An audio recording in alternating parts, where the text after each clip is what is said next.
Hello, everybody. This is Dr. Willie Jolley, This is D. Taylor Jolly. and we want to welcome you to Happily Married Monday with the Jolleys here on April the 1st, 2019. Some will call it April Fool's Day, but we don't say that, do we? No, dear. No. And I have not tricked you or anything.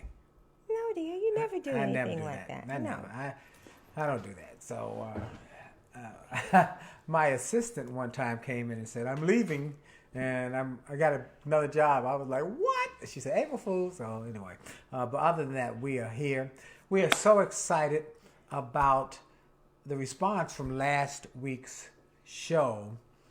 We interviewed Bishop Harvey Lewis and his wife, Mother Gloria, and they have a little book, marriage book, that we bought a bunch of them because so many people responded to them and said, "I want that book." So we have a few of those books that we can... They're prayers and principles. prayers and principles. So we One have, for each day Yeah. of the month. So Yeah. 31. Okay. Prayers So and we principles. have those available for those who might want to know more about that. Okay, let's get it on with tonight's message or tonight's show.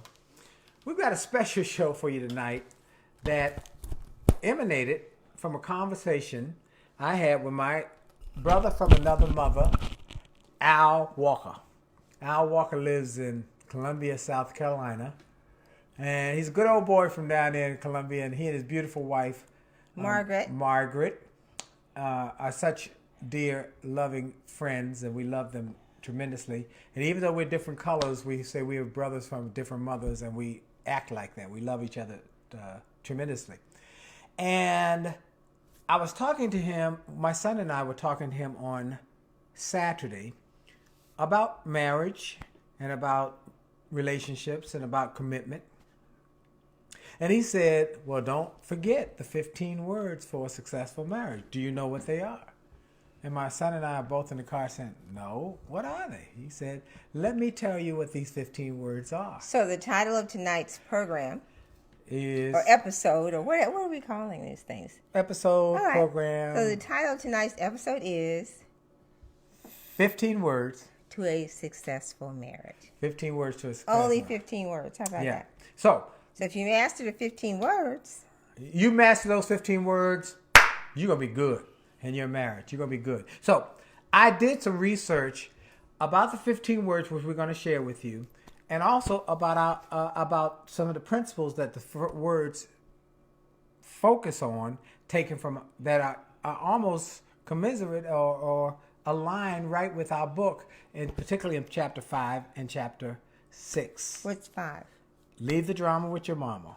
And 6 is... How to disagree. Okay. Okay. How to disagree without being disagreeable. Without Okay. being disagreeable, which are major points in any marriage on how to have a successful marriage. Okay, so let's get it on. This is allergy season. And in allergy season, people sneeze and wheeze, have runny noses, itchy skin.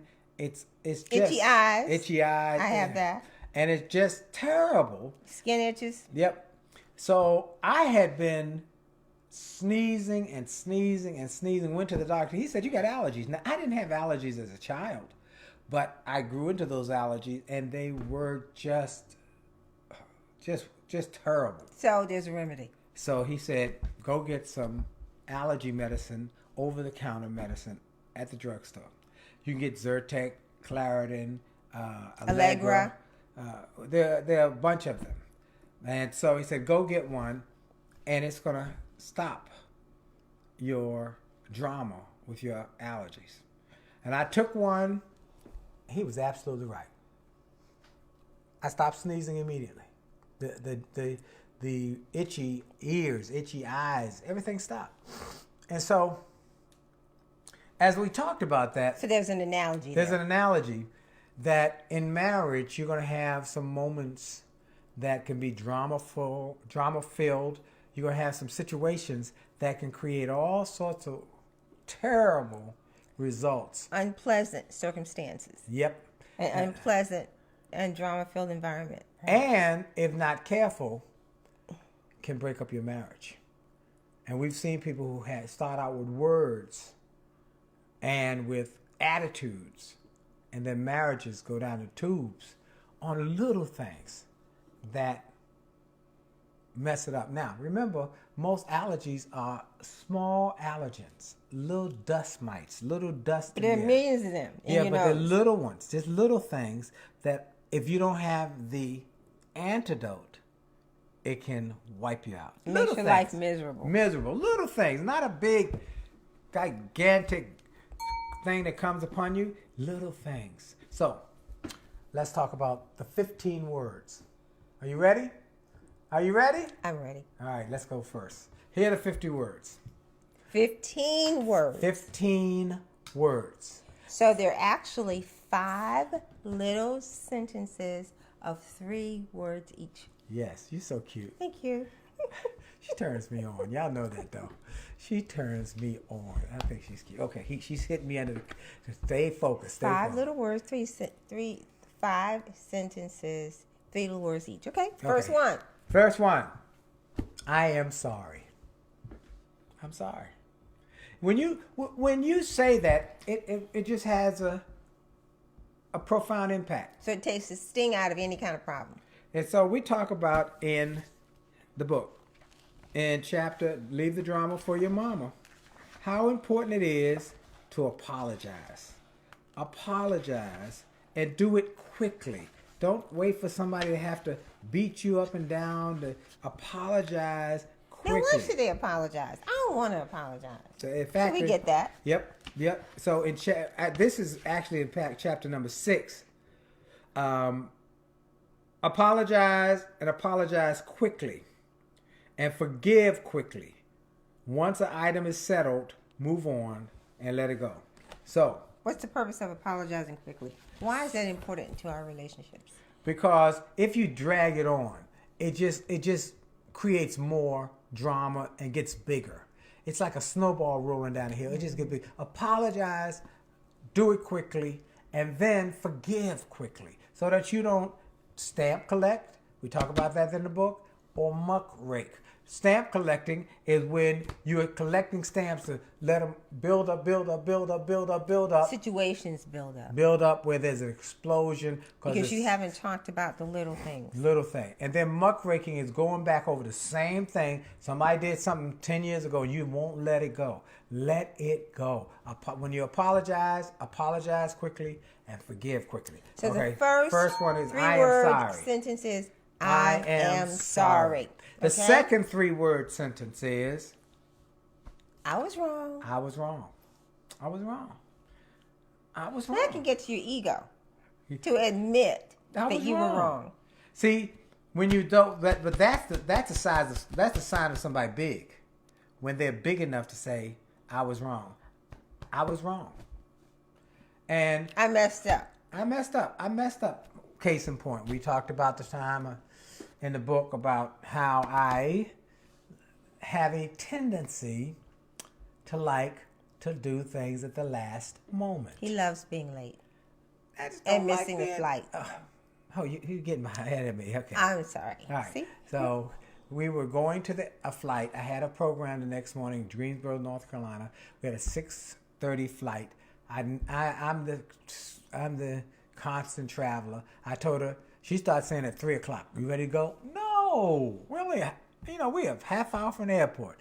At 3:30. No, 4:00. But we got caught in the worst traffic jam ever possible. We missed the flight. And we missed the flight. And I had to beg the lady at the counter to get me a flight somehow to get to North Carolina. And the only thing she could get me on was a diverted flight where we had to go north, do a long layover, and then go south. We didn't get there. We could have got there at 7:30, 8 o'clock at the outside. We didn't get there at 2, 3 in the morning. And I had an 8 a.m. program. So, I was wrong.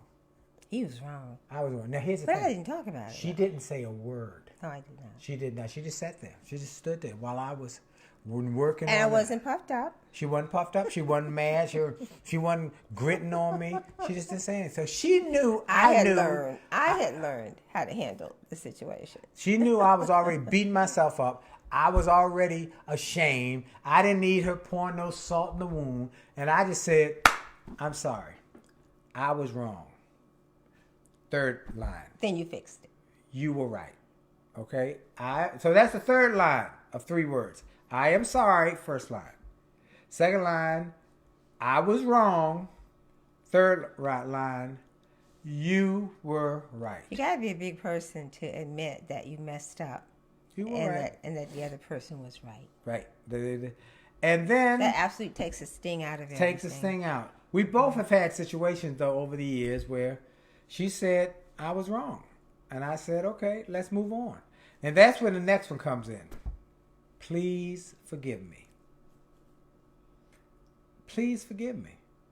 And when you ask somebody to forgive you, we want you to accept it. When people say, will you forgive me? Say, okay, I forgive you. And mean it. And mean it. And forgive them. And move on.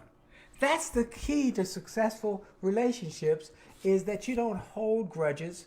You don't hold out animosity. And It wears you out, really. It really does. The person who's holding the animosity, you just get old and ugly. It is. Yes, that's right. And look at her. She look good. 'Cause she don't hold none of that stuff. She don't hold none of that. That's why she looks so good. Thank you, dear. You look good. You look good. Okay. So, here's The last one. So, let's make sure y'all got it. I am sorry. Just First memorize line. the words. I am sorry. I was wrong. I was wrong. You were right. You were right. Please forgive me. Please forgive me. I love you. I love you. That does it, baby. 15 words for a successful marriage. 5 short sentences. Now it seems like, that seems so elementary. You know what? Someone said in a book, everything you need to know about success in life you learned in kindergarten. There's simple things that if you do them consistently, simple things, you will be successful. Be courteous. Be gracious. Have manners. Be friends. Share the sandbox. It creates a very peaceful environment. Makes a lot more peace in your marriage. Now, someone would say, well, there are a lot of successful people who are not nice. Yeah, but how are their marriages? How many their marriages, their relationships. Relationships. And for them, maybe they don't care. That's possible. We know some it might people not who be would be examples considered that we want to successful use. who've been married 3, 4, 5 times. Okay? The common denominator is them. Yep. Unsuccessful. So let me go back through the book to some of the things that we talk about in chapters 5, Leave the Drama with Your Mama, and 6, How to Disagree Without Being Disagreed. Number 5, drama and crazy is a choice. As things get crazy in life, you don't have to get crazy with them. Be gracious and make peace. It works if you work it. Number 2, it takes 2. Accept responsibility. Accept responsibility for your part of this situation and do all you can to make it right. I love something Al Roker, the weatherman on Today's Show, said. He said, NBC said, neither one is right all the time. He's been married for a number of years to Deborah Roberts, I believe her last name is. She's also a news personality. Always be considerate. Practice always thinking about your mate and how they feel. There's a great story in the book about Herman and Claudia Thompson and the lesson that they shared with us. They've been married for 55 years. And the lesson they shared with us about being considerate. And I'll give you a quick synopsis of the lesson. Herman and Claudia got married out of high school. And Herman's mother was a well-regarded chef. She cooked incredible meals. And so, on Sundays, everybody would come to her house for meals because she would have these big Sunday meals. But during the week, she would also often have these delicious, delectable meals. One day, Herman was coming home from work, and he stopped by to see his mom, and all the neighborhood friends and the brothers and sisters were there, and the food was being put out on the table just as he walked in. And he said, "Oh, great." And he walked up to the table and pulled up a chair. His mother said, No. You're married now. Now, you need to go home. If your wife has struggled and cooked a meal for you, you sit down and eat it. If she has not cooked a meal for you yet, then you go get her. You bring her back and y'all both eat together.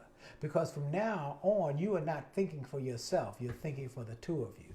You be considerate of your mate.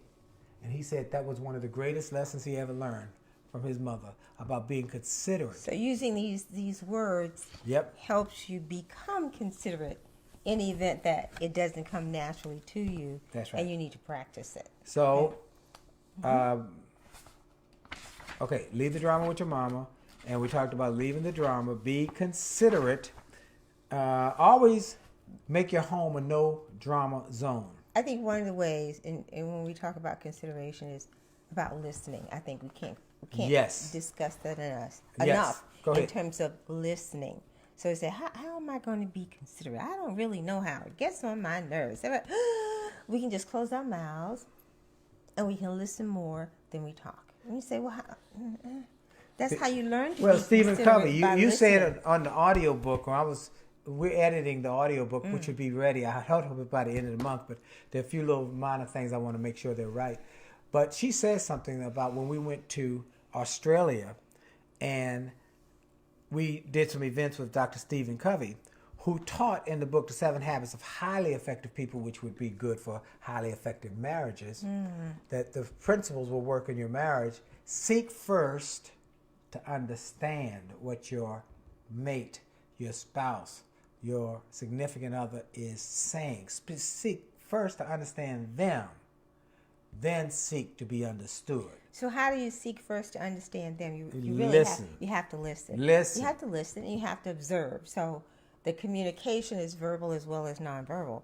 But in the listening, what exactly does talk that about mean? what about listening, because you got some really good points. When we do church events, we do a whole piece, and Dee does it, on listening and how to listen in an effective way. Talk a little bit about that. Okay. Listening says that you can't talk. Well, and it sounds funny, but some people listen and try and talk at the same time. Well, they're trying to talk over the person who's talking because they're really not listening. If the goal is hurry up and say what you have to say because I got information that I need to share, then you know what? You're really not listening. Right. But you want to listen with the goal of not being prepared to give them a response. You just want to make sure that you're receiving the information so that you can get a clear understanding of what they're saying and what they're feeling. Yes. So the first thing is let your spouse talk without thinking of what your response is going to be. That's good. That's good. So Y'all get that? Let your spouse talk. We're dealing with, I got an email from somebody who watches this. We're amazed, by the way, how many of you watch this broadcast and how many of you pass it on, share it with others. Please keep doing that. But a lady said that they don't talk. They can't communicate. There's a lot of animosity because they don't talk to each other. They don't listen to each other. And their marriage is suffering. But that's a learned thing. Because Yes. at some point along the line, you did talk to each other because you got married, you had sex, right? So that's not always true that somewhere along the line they talk to each other. I think You mean they didn't talk at all? So you Some married people- somebody that... some people got married Okay. to people who had great sex, and that's it. Or they look good. Well, isn't that a form of communication too? Somewhere along the line, there Oh. was something that brought them together. No, we didn't say what brought them together. You said communicating. They had to talk along the way. That's not true. They might not have talked. I might have been in the bed. Think about the couple we went to dinner with. Think about them. Okay, think about them. They obviously didn't communicate They well. were communicating. communicating. It was sexual communication. They argued for the moment we sat down at the table with them. They started arguing, why you late? Why you late? And then you always late. You are, and then they did. And so they have some level of everything. But everything was dysfunctional communication until we talked about sex. Okay. Everything so changed. Back on track. They changed. Ooh, you're so cute. Ooh, yes, you're handsome. Ooh, you turned me. And before you know it, everything was hunky-dory. They go home and have sex, and the next day they have to talk. So we're talking about communication. And it's drama again. Above the neck? Is that what we're talking about? Yeah. Okay. So first, we want to listen. Listen. Without anticipating that you're getting ready to respond. So you want to listen to make sure that you're getting what your spouse is saying. Yes. Then, so you just hear them out. Next, number 2, you need to summarize aloud for them what you think they've said. Yes. You think, why is that important? To make sure that you have a clear assessment of what your spouse has said. Is that right? Well, so. Is that what you were saying? Listen, question, clarify. LQC. Listen. Question. Did you mean? Oh, you didn't mean that. Oh, you meant. I thought so you then meant. ask. So it's logical to then ask. Is that what you meant? What you were saying? Is that? Now I understand. So now that there's an understanding of, I get the key point or your issue. Now I can decide based upon that information how I should respond to you. Okay. And hopefully responding in such a fashion that will resolve any issues that we have. Right. So we can have a peaceful environment. Other things. We talked about you don't have to be right all the time. Or you don't have to be right. You don't have to be right. I mean, but everybody wants to be right sometimes. Everybody does. Okay. But you have to be right all the time. And it really is problematic if you don't give anybody else a chance to be right. See, that brings up a whole nother set of issues. If you have to be right all the time, that goes to self-esteem issues where there's no space for give and take. Pastor Jenkins, our pastor, said the other day, when there's a disagreement, he has learned to say, I'll take the hit. I'm willing to take the hit because I want there to be peace. If there's a relationship, he was talking about a relationship with another minister, and he said, I took the hit, and I'm willing to take the hit because this relationship is bigger and better and more important than me having to be right. So don't have to be right. That sweet talk. Mm-hmm. So there are other things that we can do. So we're creating a peaceful environment. Yep. With the 5 words, okay? In the middle of our presentation, what a review of the 5 words in case there are people who are coming in. For those who just coming in, the 15 words that are key to a successful relationship and a successful marriage. There are 5 sentences with 3 words each. 5 sentences, 3 words each. I am sorry. Apologize. I was wrong. Say it. I was wrong. You were right. You were right. Please forgive me. Please forgive me. I love you. I love you. That does it. All right. That does it. They work. And here's some other things to do to help create that peaceful environment. Okay. And we talk about that throughout the book in terms of how you talk to each other. And we call it sweet talking each other. Yes. So it's certainly not what you say as much as how you say that and how you smooth the feathers or you ruffle the feathers of the other person. Words have great power. Use those words, the tone of your voice, the intonation of your voice to keep the peace. Right. Okay? Another thing is hang out with each other. Yep. What does that mean? That means that we want you to have a date night for sure, and where you're not talking about the bills or the kids, but also spending quality time with each other. We spend a lot of time with each other. Gives you appreciation for your mate. I like hanging out with you. And we've been married for going on 34 years. Yes. We still have a date every day. Now we have a date night on Thursday. Well, we have an official date night on Thursday night. Thursday night, official date night. But we have a date every day. We have a date every day. We're going somewhere together. We got an event to go to. And I think part of it is because you're easy to get along with. And you have a sense of humor. That makes a world of difference too. But let's go back. Okay, number 3, give generously, give of your time. And I wrote this down when it says give of yourself. You say, well, what do you mean give of yourself? There's some little things that you can do, like you do your own laundry. Yes. And sometimes you have issues with the fact that the white shirts are not white. Well, the ones you mean the ones I didn't send to the cleaners? Well, sometimes they're not white.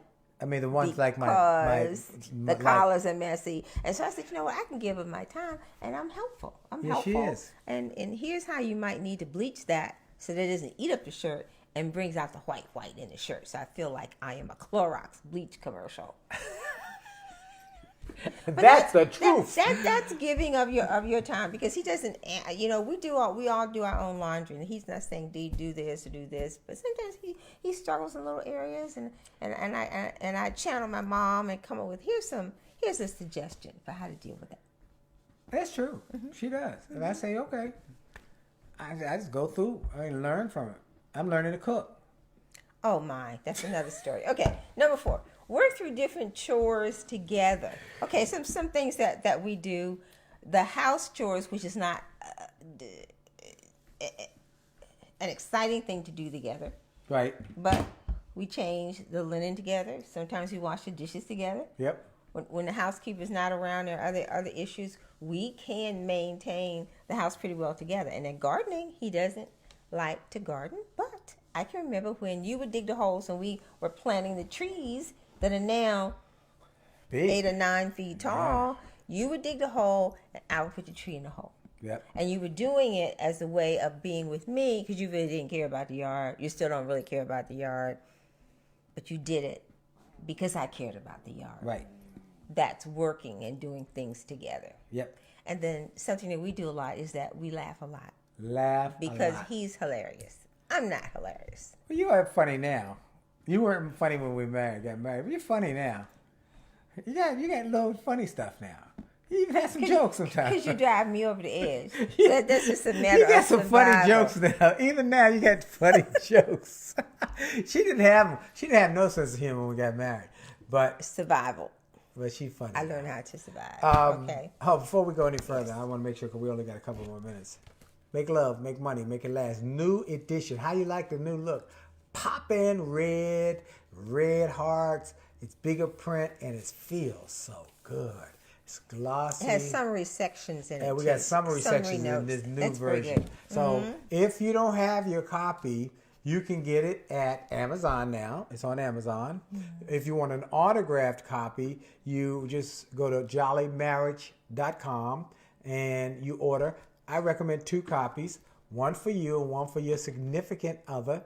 Y'all read it together. As you said, have summaries. And at the end of each chapter, these learning points. Well, while you're reading the book, here's what we recommend. You write in the columns, oh, yeah, that made me think of this. Or, yeah, we need to talk about that. At the end of each chapter. Then you discuss it together. The 2 of you discuss each chapter by chapter. When you're finished the book, you put one on the shelf for your reference to go back to. And then you take one to one of your friends, your loved ones, your family members, your cousins, your co-workers, who is in a bad place in their marriage. And you say, I want to bless you. God bless you. All right, so get 2 copies of the book and then get the audio version of the seminar that we did at Grace Church, 2 CDs. Get both of those. Those are the package. Also, we just found out that the workbook, the digital workbook that you download, is available now, right? Is that correct? It's been available for a couple of weeks. Well, last week are buying it. But yes. People are buying it. I didn't realize that. Yes, dear. And the audio's coming. So we got a lot of stuff coming. Yes.